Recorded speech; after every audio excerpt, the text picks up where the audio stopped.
I'm not going to plan on it. What can go your money? I will have a man. I don't know. A beer found out. I don't know. I have Oh, yeah. I know. Nah, can't get him. I think I better let another key. Maybe you can be Jimmy. What you food ever been on 1 morning for 1 minute?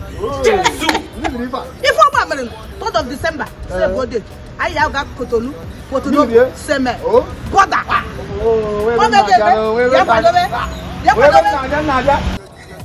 Come and witness a great Ofalla event. Ofalla Festival, 2022, 3rd of December. What are you waiting? Are you in Cotonou, Seme, Boda? Get ready for His Royal Majesty Eze Dr. Ebuka Onunkwo. Eze Chim-Dum. Game of Ofalla.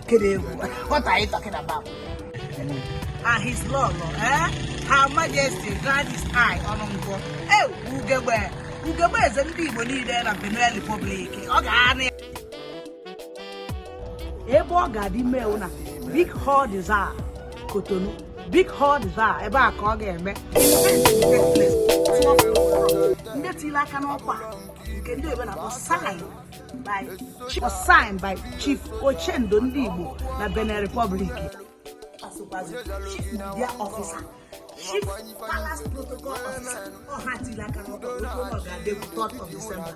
Ebispa gwazie ndị ya aka mbụ MC ndị Ọhaneze ụmụ Igbo niile telefonu na-eje bịa na ka ije nọnyere nwanne anyị ezi nna anyị ukwu na Ofalla Festival 3rd of December ka ọ ga-eme ụmụnne m na Cotonou na all the bar ebe a ka ọ ga-eme live and direct. Don't miss to be there. His Royal Majesty Eze Dr.